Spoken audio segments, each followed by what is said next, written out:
Sa ulo ng mga nagbabagang balita. Couples Fellowship Night matagumpay na isinagawa sa GFJC Baggao. GFJC Philippines nakiisa sa selebrasyon ng Mother's Day 2023. PCBS Tuguegarao at GFJC Baggao nagkaisang idaos ang isang seminar workshop.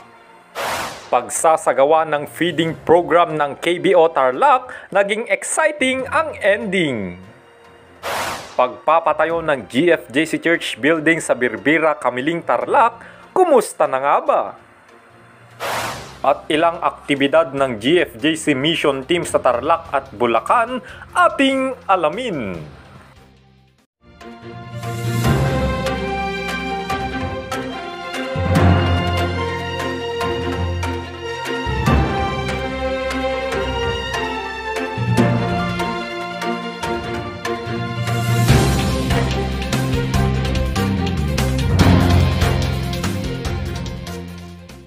Magandang araw GFJCians, narito na ang nakakabless na balita sa oras na ito. Mga balitang nakalap at natipon sa isang buwang pag-antabay ng GFJC Media. Buong kagalakan namin ibabahagi sa inyo sa oras na ito. Sa paunang balita, Couples Fellowship Night isinagawa sa GFJC Baggao. Yan ang balitang tinutukan ni Crystalline Victorio. For better or for worse, for richer or for poorer, in sickness and in health, to love and to cherish, till death do us part. Matamis na araw ng Sabado nang ganapin ang Couples Fellowship Night ng GFJC Baggao sa San Miguel, Baggao, Cagayan, nito lamang May 13, taong kasalukuyan. Ito ay dinaluhan ng 12 lovely and sweet couples na talaga namang pinaghandaan ang nasabing event. Layunin ng programa na mas pagtibayin pa ang relasyon ng mga mag-asawa at mas palakasin pa ang pananampalataya nila sa Diyos na kahit anong unos o bagyo man ang kanilang mararanasan, sila pa rin ay mananatiling matatag at malakas sa tulong ni Lord. Sa ikalawang bahagi, nabigyang aliw naman ng mga ilaw at haligi ng tahanan nang magkaroon ng mga masasayang palaro at activities ang mga facilitators sa kanila. Dito nasubok kung gaano nila kakilala at kamahal ang kanilang kanya-kanyang asawa sa iba't ibang set of love questions. Sa pagtatapos, hindi rin mawawala ang kainan na inihanda naman ng host family doon na talaga namang pumuo at kumumpleto sa buong gabi. Dahil dito, sa ngiti pa lang ng mga dumalo, bakas na ang saya at enjoyment ng bawat isa. Talaga namang deserve nyo yan mga nanay at tatay. For all the love and care for your family, it's now your time to enjoy and have fun with your spouse and your loved ones. Mula sa GFJC Media, we pray for more years in your relationship and more years to stay in love. Oops! Sila lang muna ha, KFCs, Agbasa Taypay. Crystalline Victorio, called to share Jesus globally. Mother's Day celebration itinampok sa GFJC Tarlac at Cagayan. May ulat tungkol dyan si Angel's Queen de la Cruz. Nito lamang ika-14 ng Mayo taong kasalukuyan, ginanap ang munting selebrasyon ng Mother's Day sa GFJC Baggao pagkatapos ng Sunday service. Dito ay tinampok ang kaunting programa para sa mga huwarang ina ng GFJC bilang pagkilala sa kanilang natatanging sakripisyo at mga gampanin bilang mga ilaw ng tahanan. Sa nasabing programa, naghanda ang mga bata maging ang mga KFCs ng kani-kanilang regalo para sa kanilang mga ina. Lubos naman ang saya at pasasalamat ng mga ina dahil kahit gaano kahirap ang kanilang responsibilidad sa loob ng tahanan, ay napapawi ito makita lang ang kaayusan ng kanilang pamilya.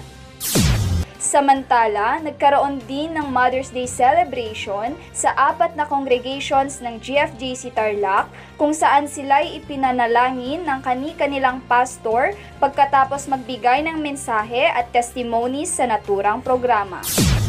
Tunay ngang hindi mapapantayan ang sakripisyo at kailanman hindi madali ang responsibilidad ng isang ina. Kaya naman habang sila pa ay nabubuhay, ipakita natin ang lubos na pagmamahal sa kanila gaya ng pagmamahal ng Panginoon sa atin.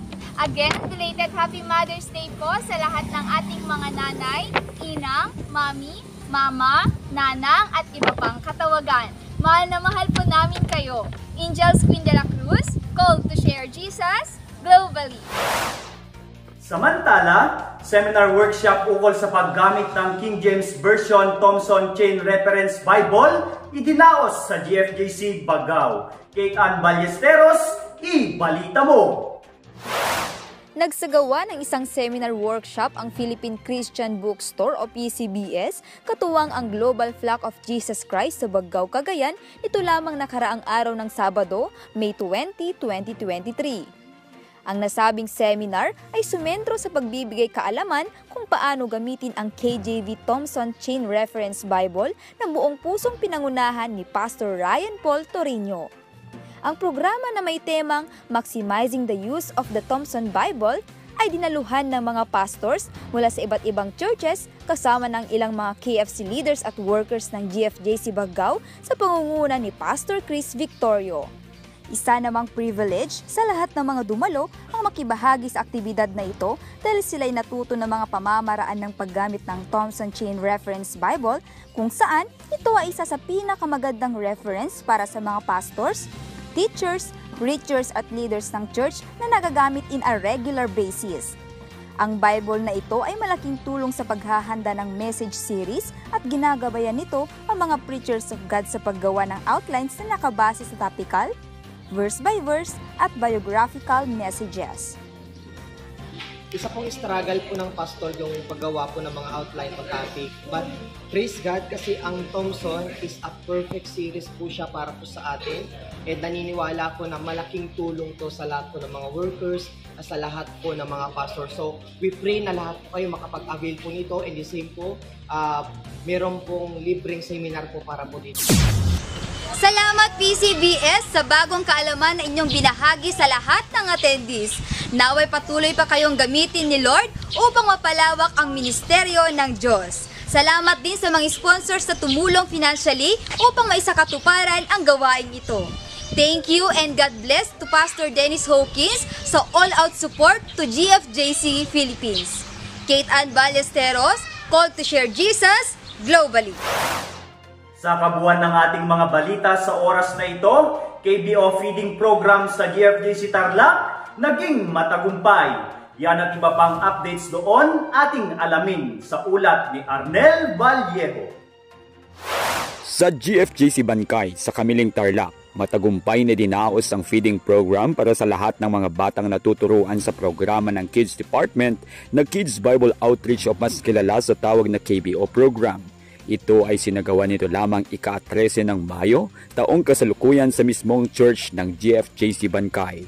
Napag-alaman ng GFJC Media na aabot sa 40 na mga bata ang lumahok sa programa na inorganisa ng mga aktibo at masisipag na KBO volunteers doon. Makikita naman sa kabuuan ng programa ang galak at tuwa sa mukha ng mga bata dahil sa mga exciting activities at games na inihanda ng mga KBO teachers maliban pa sa mga pagkain at regalo na kanilang natanggap sa huling bahagi ng gawain.